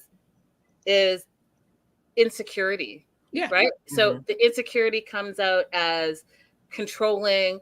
I think that there's a slight layer of colonizer mentality mixed in with there, and sprinkle it with a little bit of racism, because you're not going to speak to any old person that way. You're speaking to specific people that way with no respect, period. So that being said, I do want to play this really quickly. Michael raised the money on his GoFundMe, okay? And this is allegations, but what I do know is true. Domestic abuse shows up in different forms. It's not just physical. It can be verbal. It can also be financial. And we've seen that throughout this 7-year relationship. He can't work. He can't be on social media. He can't benefit from all the money that's being made on what are those things that they do, you guys? What is it? Where they give you a shout out? Cameo. He's not making that cameo money. He's not making that live money because he can't be on social media. Can you imagine a grown-ass man could not be on social media for almost 7 years? So he raises this money. And here is Angela's response. You see, Michael made his goal. What is wrong with the United States of America? I am totally ashamed right now. Who gets a GoFundMe, makes 25,000 for legal fees when we got people out there that has to go see their sick kid, sick mom, or veterans out there that don't even get 25,000? Wake up, America. This is unacceptable. This is unacceptable. Cynthia, how are you, Oliver? Didn't Kibbles and Bits get you a GoFundMe? You didn't even save your house. Isn't she a good friend of yours? But she got Michael $25,000 raise. But Kibbles and Bits, thank you, because you forgot to tell Michael there's taxes on that, and also that's fun. Just crowd of thought, guys. 25,000. Congratulations, Michael. You're gonna need it. Oh my God! Did you see? As you can see, the terror continues. The control continues. Okay, so she said a lot of things in that short video that are just simply not true. And I get, again, when I said it's sprinkled with racism, it oozes out. So this is a battle that's not only on our screens, you guys. This is his real life battle. April, I'm looking at you, and I feel like you want to say something. Oh, I was just gonna say, like, it looks like she had Botox on one side, and they hadn't done the other side, because you know how it's just all no filter. She forgot the filter. Either it was Botox or crack mouth. It's one or the other. Or a filter. Yeah, it's a she filter. didn't have a. See, what happened was she was having a crack moment, so she was just spurting out stuff, and she forgot to put the filter on, and she was just like mad. And you know, when you hype and you high and you just rambling off your mouth and this and that, that's what happened. She forgot the filter this time. Yeah, you know? No, she really is doing that like bait and switch that a lot of politicians do, where they start talking about one subject and make it equate unequally to another subject. So the fact that Michael can come here and get a GoFundMe, why are you relating that to a veteran? Why are you trying to play on people's like xenophobia and or like hate of immigrants with that comment? Because you want them to be like, congratulations, you gave $5 to Michael, but you should have given $5 to the woman who has DV. Well, this is a man who has DV. This is a man who's had to come here and deal with your shenanigans for as long as he's been doing it. And you're so upset. Why don't you just go and take your TLC ducats and shut up? Just go ahead and sit down somewhere, because I sometimes see her lives on TikTok and I don't join because I'm worried that she knows who I am and I don't want Wahima to just show up on her thing. But like, I am like, these people in the comments be on her side. And I am like, show your faces so that we can see who to not trust. Like, you can show up. She's going to tell you to go to hell. That's what she says to me. But the only other thought that I had was that it, I'm so sorry, Nikki. I'm gonna get my thoughts together. What you said makes so much more sense to me now that I've sat with it a little bit more, because I remember her being so upset when he wanted to get on Instagram, and she kept saying, "You ain't got no personality. You don't have no personality. Who's going to want to see you?" So this is probably just really, really irritating her that people are actually eating up his personality. What's up, Kelly? All right, so I'm gonna go off. I got a question for you, ladies, because y'all hitting it. That made me think about this. Oh, and I apologize. I'm not screaming or shouting. Whoever said whatever. That's just the New York, Brooklyn in me. I get passionate. Question. She said it several times about him being slow. You don't have a person. Do you think she picked him as this victim, that she knows that she can manipulate him and do what she wants? Abusers do.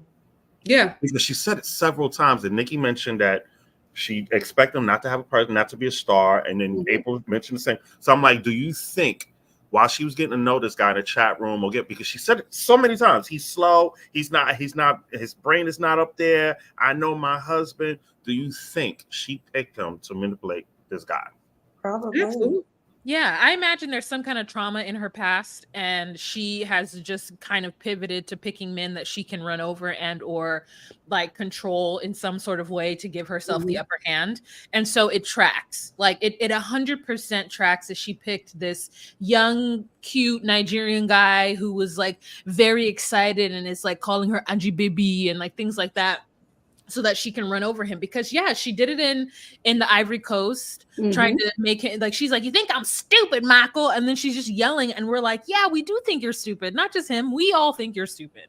So I think, Kelly, you hit that right on the nose, 100%. And second part, like, if she was, why hasn't she picked another black guy besides the doctor that did her boobs? You don't see her gravitating to any other black males at all. She wants the power dynamic that she gets from his particular situation. Right. Like, and Dr. Obeng. You would think she'll line something up by the person now. we're talking about is Dr. Obeng. He's Guinean, and there's no way. There's just no way. I mean, she thought it was something and that he was a flirting, and I heard a rumor that she said that she went home with him. Those things are not true.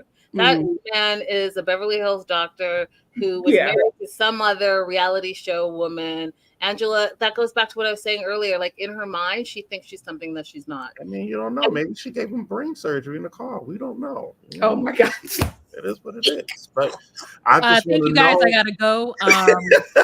Well, before you go, I do want you to see this real quick, you guys. So these are brain surgery, Kelly. real quick before you have to take off. So Angela's been spending a lot of time in Canada trying to make money, doing events and whatnot. She spent time with this TikTok medium, and I'm not sure what went south, but the medium had something to say, and I want you guys to tell us. These are her thoughts. This is her personal experience. Talking about she needed him in order for her to maintain her status on TV, because she needed the income to support her habits. Okay. And again, I told you guys on the first night at the karaoke bar, she was indulging in drugs. Okay. And I can't really say it, but Right. We know.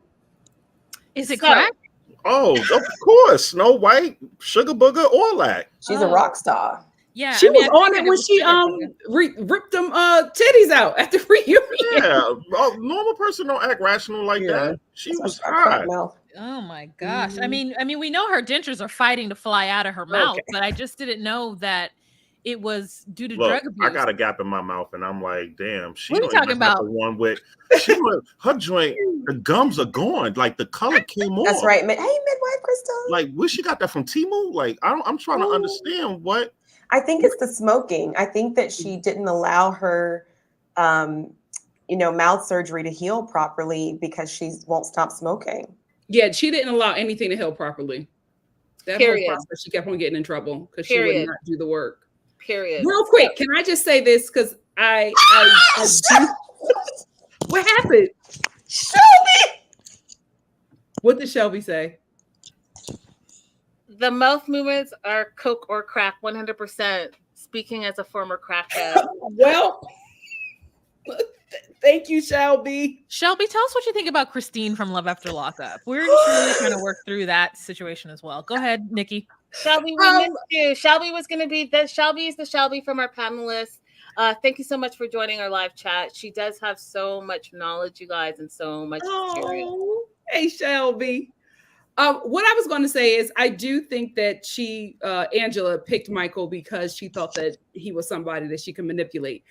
But to piggyback off what the medium was saying about, her needing him, I think that she also realized the thing that she hates about him is what she had realized about him is that he's the star. So she can't make it work with anybody else because everybody has fallen in love with Michael and his story. So even if she wants to get rid of him, she cannot get rid of him because if Michael is no longer part of the story, Angela is just not interesting enough, or at least that's how the audience perceives it, for her to get somebody else and then wanting to be invested. So her and Michael are a package deal, whether she likes it or not.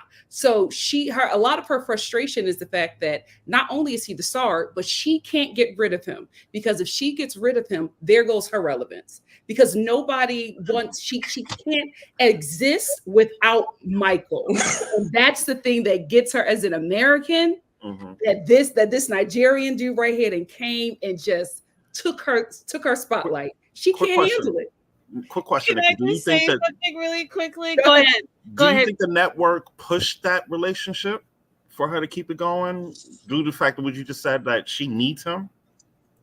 Yeah, I think she probably tried to get rid of him a long time ago. I think when she tried to do that whole divorce thing, I'm not coming to get you, and all of a sudden you see her in Nigeria crying, saying she want to work it out. I think that was all network. Okay. Because they were just like, "Oh, you're not bringing nothing else up here. We want him. He's the draw for the show." Like they're co-stars. I Googled it. Okay. I Googled it too, and it's true, Ryan. It's true. Well, what you Oh Googled? my gosh. If you Google crack pipe lip, Angela's photo comes up. I told y'all, I'm an expert at that. I've seen that. That worked. That was Ryan, a 5-hour money bag right there. Ryan. I'll follow Angela. She'll pay me that's a vacation trip right there on my paycheck. Oh man, it comes up multiple times, y'all. Multiple times. And she replaced Bobby Brown. Ryan, I have no words anymore. I have no words. Oh my god. You could clearly see that. You could clearly see it. This is the same network that used to show us the baby story, y'all. Can you believe it? Yeah. Yeah, no, I love the TLC. Okay, guys, I do have to. Thank you. You guys, before you leave, one more time, shout out all your socials. Yes. Okay, so you can follow me at Just Call Me Wah. You can follow my podcast where we talk about everything 90 Day Fiance, docu-sweeties, as well as Love After Lockup. You can also follow my co-host Chris Farah at Everywhere Chris L. Farah. So thank you guys so much for having me on the show. It was a pleasure to meet April and Kelly. Nikki, love you boots down. Can't wait for the pumpkin spice content. I'm looking at my Dutch oven right now, sitting on my glass top stove, and I'm like, dang, break. And Linda, thank you so much for bringing us together. Like, absolutely 100%. Like, love you for all that you do. And my tagline for Just Call Me Wah is melanated. Yes! When your name pops up, I'm like, what Linda got to say? What all the things. And Chris and I send it back and forth of like, do you see what Melanated Way posted? Like, yeah. So thank you guys so much for having me. Thank you to the audience. Becca Kitty Meow Meow has been down with me for a long time, and so has Joslo. So love you guys so much, and see you guys later. Bye. Bye. Okay, so we're down to 4. Oh my god, you guys. So we're going to wrap up. Any last thoughts before we do our social media shout outs? Nikki, I'll start with you. I'm just happy that Michael is free. I love seeing him just having a good time, seeing the America that he was hoping and dreaming about. I'm happy for him. I'm happy that he got away from Angela. And I hope TLC either takes her off our screen or reels her in, because it's just not enjoyable to watch anymore. Kelly? I agree with Nikki. The same thing. I just want them off. I want Michael. I hope he's on top of his cases. I hope he don't let this TV thing get to his head and cloud his judgment, and stick to a plan, and don't count on the TV, because it's not going to be there all the time. Do what you got to do, get cleared, and strive for that American dream. That's all I'm praying for Michael to win. Yeah. April? Becca, you said something earlier that I wanted to respond to, but I can't find it right now. Once I find it, I am going to answer your questions in the comments, so you'll see it if you come back for the replay. If you want to find me for immigration, you can find me at Holloway Legal PLLC. That's my YouTube page. If you want to find me for travel, I am headed to Vietnam tomorrow. I do budget travel. Oh, wow. You can find me on my Instagram page at April R. Holloway. Yeah, I already added everybody. I already got April is so quick with it. April. Yep. Okay, so we're going to do our shout outs in 2 seconds, Kelly and Nikki. I do want to end with this thought, because I thought it was quite important. This is a thought from someone on Reddit. And this person says, if it wasn't for him being exposed to people's opinions, I bet he would have stayed with that devil, believing that this abuse is normal. Although he pushed the cast's worries away and said, it's okay, let me deal with it, it's okay, over and over, their concerns were screaming at him at the back of his mind. That was truly his wake-up call, that this is not okay. He even echoed Rob's words in the end, no one deserves to be treated like this. And Michael has never made such a statement before. I'm glad that this tell happened, just because it was his first step to realizing that he's a human being who deserves to be treated with respect and kindness, that he's not someone's property hope his life only continues to get better. And I do say all of this, you guys, because we've said a lot in these up almost 2 hours. But I want you guys to think back. He is actually a person. Yes, he's on reality TV, but that type of verbal diatribe is internalized. And taking it back to what we've all said on this panel, Michael was very young when he met Angela. And when we talk about, sex tourists, this is all part of it. Control, manipulation, financial manipulation, all of it is part of it. And this is a young man who, he's not American, he's not westernized. She met him in Nigeria, and she met this specific guy. And I'm not saying Nigeria is any type of way, because those are my brethren, but I am saying that she got this young man who probably doesn't have the same life experiences as her, and thought, I'm going to be a star, I'm going to bring him on TLC, I'm going to take those checks, and I'm going to continue to use them for as long as I can use him. He gets to America, and yes, thank you for the tell-all, because the tell-all not only told all, I think it saved his life. Mm-hmm. That being said, we're going to have to do a part 2, you guys. Kelly, everyone wants to know your social medias. Go ahead and shout out your social medias, where they can find you. Hold on. I don't know it off the back. I'm not like that. Lord. Nikki, you do yours, and we will look up Kelly's. Okay. Guys, my wonderful Star family is in the comments, so they've been like promoting my stuff. You can find me at Nikki Star TV here on YouTube, and you can also find me at Nikki Star at Home here on YouTube as well. And you can find me on Instagram at Nikki Nicole Star. You can find Kelly at KellyKB2022 on Instagram. KellyKB2022 on Instagram. And on TikTok, it's going to be Kel's dash BK94. Yes. Oh, TikTok, Nikki.star. Yeah. But Linda, I appreciate you having me on here. Thank you so much. Thank you, ladies. I learned a lot. I really enjoyed it. And I'm sorry if I came off harsh or whatever, but you did not. Stop apologizing. I'm just, when it comes to stuff like that, I'm very passionate, and I was very scared for him as a black male in this country. Mm-hmm. We do not play with 911. Yeah. Period. Yep. And you getting this from an ex-cop. Mm-hmm. Okay. That part. Guys, you know where to find me. 90 Day the Melanated Way. Despite what you heard, again, if you're just joining us as we wrap, I am not a TLC plant, despite the crazy cast member who is spreading rumors about myself and Armando and Kenny. Those are lies.